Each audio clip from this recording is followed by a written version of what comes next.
Well, hello there. Some Old Oak Tree here. Welcome back to the channel. Today, I had the itch to play modded Minecraft again. So, I figured since I have to update my mod packs anyway, I'd take this opportunity to share a little tutorial video with you for anyone who wants to play modded Minecraft on Java Edition. So let's get into that. So starting off, I'm on a Windows machine. The first thing we'll want to do is get familiar with where our Java folder is. So I'm going to go into Program Files. Down here in Java, we want JDK 17. Go to the bin folder and we can scroll down here to javaw.exe. You could also type it in, search for it. This is the path you'll want for some of the next steps. Mine looks like this. Yours will be in wherever you've put your Java folder. If you don't have Java installed, the standard Minecraft launcher will usually do that for you, and if not, then you'll want to go to oracle.com. Up here on the products section, scroll down to Java, download Java. We want JDK 17. That's what Minecraft uses nowadays. If you need an older version, you'll have to find that for yourself. I'm on a Windows machine. We'll want to make sure we do the right machine. And you can download the archive, which is just a little zip folder, or you can use an installer. So once you've done that, you're ready for the next steps. So the three most popular options for playing modded Minecraft are the standard Minecraft launcher. There's the MultiMC launcher, which is my personal favorite. Or you could launch it from CurseForge. For MultiMC or CurseForge, you're going to have to download those. So for MultiMC, you go to multimc.org. Come over here to download and install, and then for me, I have a Windows computer, so I would download the 64-bit 32/64-bit application for Windows. And then for CurseForge, we'll just go to curseforge.com, get the CurseForge app, and it will automatically detect your machine and recommend the correct download. And you could download it through Overwolf, or you can download it as a standalone app. Once you've installed one or both of those, or you just want to use the Minecraft launcher, then you can go ahead and start downloading some mods. So we'll start with the Minecraft launcher. So in Java Edition, over here on installations, you can create a new installation, and you can pick which version you want. You can pick a directory. This would just be the Minecraft. You could probably create your own directory, which I haven't actually thought of that before. You can also change how much RAM, so like 8. And there's some other stuff you could change, but I'm unfamiliar with all of that. Anyway, you would create your installation, and then you could open it and go down to mods, and you would just dump all your mods in here. So because I didn't specify a directory, it used the main Minecraft directory, which already has a bunch of mods in it. So it would just launch from this folder. On CurseForge, the cool thing about this is you can actually, from the CurseForge app, search for different mod packs. You can actually install, say, the Pixel mod pack, or all the mods. I haven't played any of these, but the cool thing about this is you could download the mod pack that's already put together, and it'll automatically update it if it needs updated. And then you could launch it from here. MultiMC is a bit more involved. You're going to add an instance, so you can go all the way back to Minecraft Alpha if you want, but we're going to stick with the latest release. You can rename it, and you could even change this little logo here. I even have my own. And I guess I'm not familiar with this part, but I guess they're working with ModRent. You can now download mod packs from there, but I'm not familiar, so I'll just stick with what I know. We have a new instance now, and if you go to edit instance, the first thing you're going to want to do is, depending on which API you're using, Forge, Fabric, Quilt, whatever, you'll want to install the necessary version of that API. So if you're using an older mod pack, then it might want you to get, one of these older versions of Fabric. But for now, we'll stick with the latest version, and it'll automatically install Fabric on your instance.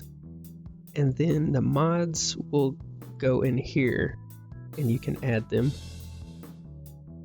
which we haven't downloaded any mods yet. So the first thing we'll need to do is download some mods. So the two popular options for downloading mods are ModRent or CurseForge. ModRent is obviously, from the clip earlier, more friendly with MultiMC, and CurseForge is probably the most popular. So on CurseForge, you could just come in here, say you want the better nether. So you would just come over here to files. You can actually search the different, you can pick a version, pick an API, and you can download whichever one suits you. Now if you're going to use MultiMC, you want to click download, and in 5 seconds it will download the file. On ModRent, it's basically the same thing. We can download Sodium, Iris. We could probably find everything here that you would find on CurseForge.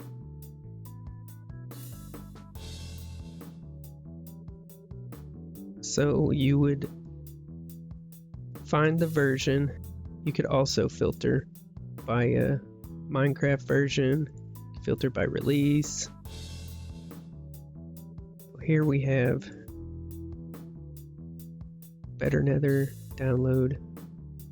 Anyway, you get the idea. So before we go further, on MultiMC here, if you go to Settings, Java, and the Java path, this is what I mentioned before. You'll want to set it to that JDK17 Java w.exe. So just a refresher, we have program files, go down to Java, JDK 17. In the bin folder, we can search for Java W. There it is. That will set our path. That way we can actually launch. And once you have your mods put together, you can either... Oh, didn't mean to do that. You can either go to loader mods here and add, and you can search for wherever you keep your mods. So I have a bunch of 1.19.3 mods, which will not work for this since it's a 1.20, but we'll go ahead and add them, and it will add all the mods that you've selected. We could try and launch. Oh, it actually will launch. Okay. It's interesting. Nope. Incompatible mod set.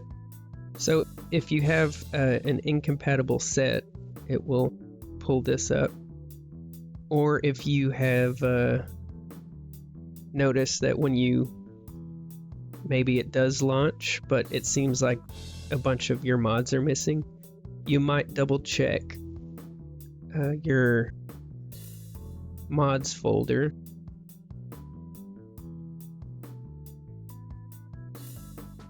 Sometimes, because if you're building, say you're building a Forge mod pack and you have a bunch of fabric stuff in there accidentally, well, it won't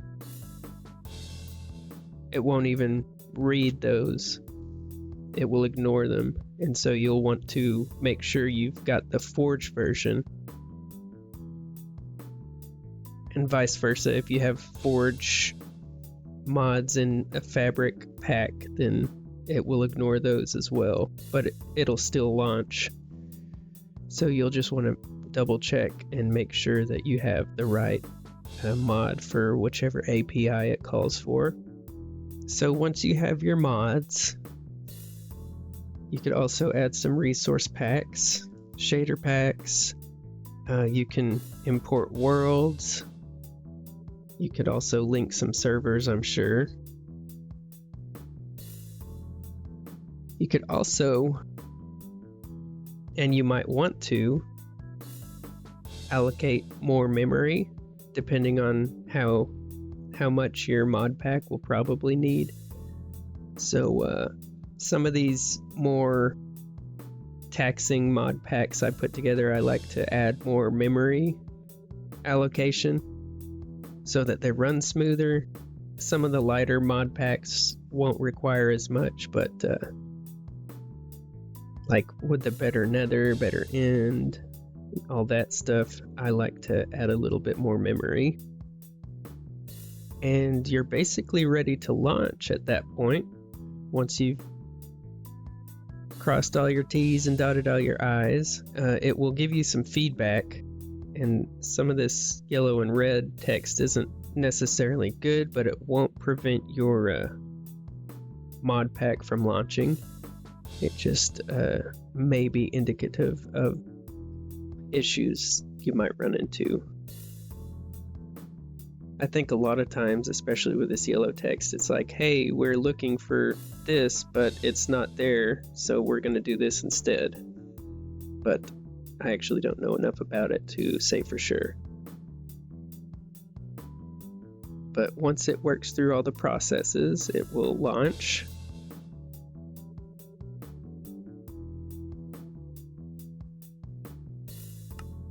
And there you are. One other note before I go, if you are going to download a bunch of different mods, I would recommend downloading the mod menu mod, which is this mod here. So you can check the website.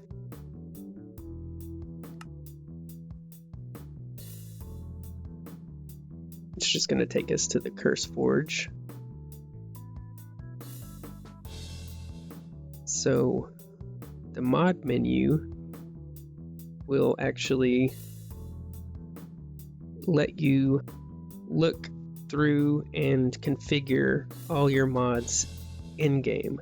So you don't have to dig through a folder or anything like that. You can come over here, and if they allow you to configure it within the game, it will pull up a menu for that. So like say mini HUD, you could come in here and configure all these different things. Anyway, I hope you have fun playing modded, and I hope you were able to learn enough from this video to do so. Maybe you'll see me in a modded series pretty soon. Who knows? Do you know? I don't know. Do you know? Anyway, if you enjoyed this video, give it a like, and if you would like to see more content like this in the future, perhaps a modded series, then consider subscribing. It would help the channel out a lot, and I would really appreciate it. So anyway, till next time, bye! So now we're in the end, and I don't have any rockets or anything like that, so that's not fun. This is what the better end looks like. And this is the better nether. We're in a nether city, which is something that gets added. It's a structure that gets added.